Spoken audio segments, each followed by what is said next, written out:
when the Eric Street bike path was being built, questions were raised why they chose to build it along Eric Street instead of along the next street to the north. And I'm going to try and answer that question today by, oh geez, that's not real smart, by riding over the bridge here and then along to the next street which was suggested.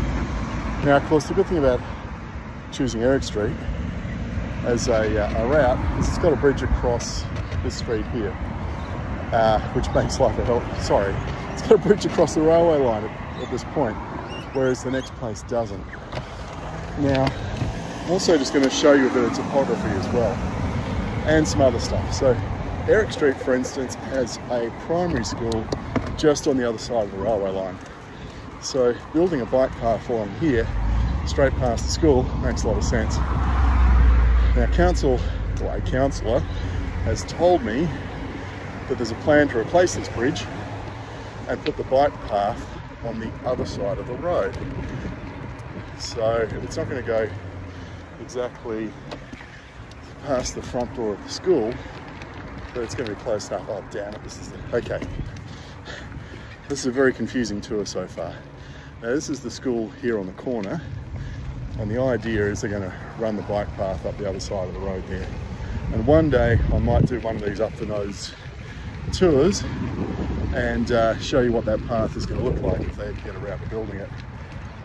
When's that going to be? I have absolutely no clue. You know, they've been talking about replacing these bridges along here since I was a kid, and I was a kid a bloody long time ago. So it could be, what, any time in the next 50 years perhaps? Right, let me get on the road again. Okay, I'm still going past the school here, which is on the corner. It's over on my right, that way. Okay, North Cottesloe Primary School. Now hopefully the sound's okay. I don't know if the phone is using the inbuilt microphone or whether it's using my Shock's headset. I got no clue. Now, there's a street coming up here, Greenham, and they weren't talking about running it up that street because that doesn't go all the way up to Stirling Highway. And on my left is Grant Street train station. Now when I go back, I'm actually going to go through the train station to cross the railway line to get on the bike track. I've never done that before. Okay, here's Grant Street. Now this was the street that they said would make a better route. Of course, got an island down the middle, so they'd have to do something about that. And then this bit, I don't know what the gradient is here, but it must be about 10%. This would not be a pleasant street to use to get up to Stirling Highway. So we're on there about topography. Eric Street, you know, 2 blocks over to my right now, to the south, has much easier topography. You still got to climb this hill to get up this ridge line, but instead of having a steep slope, it's a much easier slope. So the idea about running the bike path up Eric Street is eventually supposed to provide a link all the way from Stirling Highway down to Cottesloe Beach. Now I guess if they were gonna, what the hell am I doing here? Okay, this is a 2-way street. I guess the smart thing here would have been to run the bike path through the park rather than try and run it down the road here. Although, if you run down the footpath, residents will probably complain about losing their verge, and if they run it through the park, they'll probably complain about that too. Anyway, first roundabout. Congdon Street. Yeah, fairly major intersection. Much easier to get across at Eric Street, which is just down there, because it's a T-junction. So instead of going across a four-way intersection, you're going across a T-junction, cars entering from your left, and it's a much safer crossing. Now, I presume this is Sterling Highway up in front of us, and the problem is it?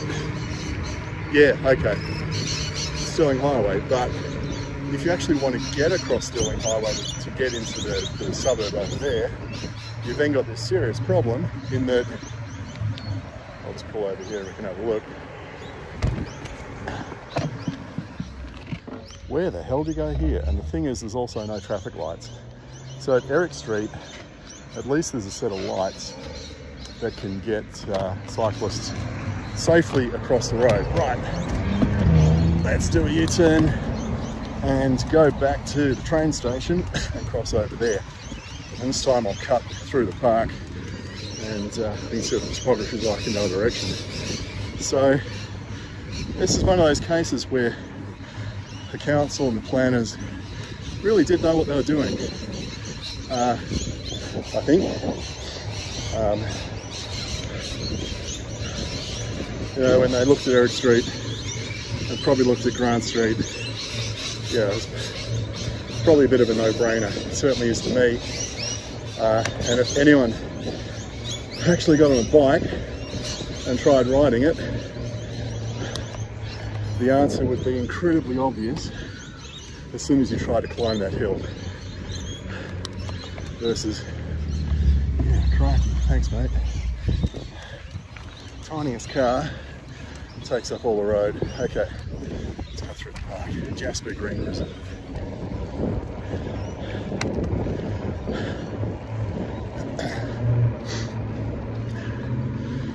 So yeah, if they brought the bike path up Grant Street, they'd have this issue of, well, firstly, how do you get it across the railway line when there's a station there?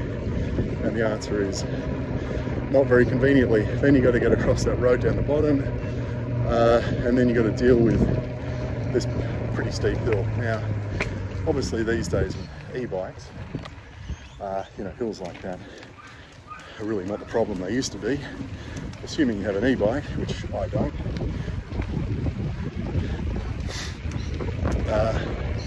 But yeah, I can see the ocean from up here, and it's a fair way down. It's a reasonable climb up here, that's for sure. And yeah, here's this little bit of hill. So now I'm just going to have to figure out how on earth I get across the railway line.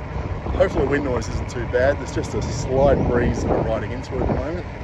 I'm trying to keep it down about 20 kilometres an hour, but I think it might be a bit windy. Okay, how do we do this? Ziggy zaggy.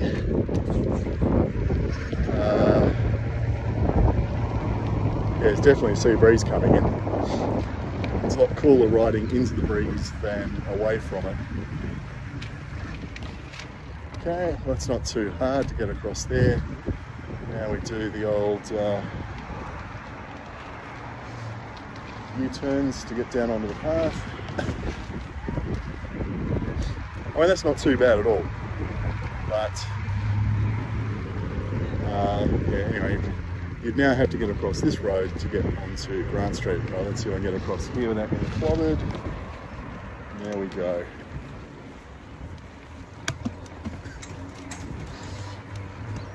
Right, well, hopefully that's a 10-minute guide to why Eric Street was a better choice than Grant Street. Who knows when they're actually going to replace that bridge and build a path on the other side of the road, or the other side of the railway line. Is it going to be this century or next? That'll do.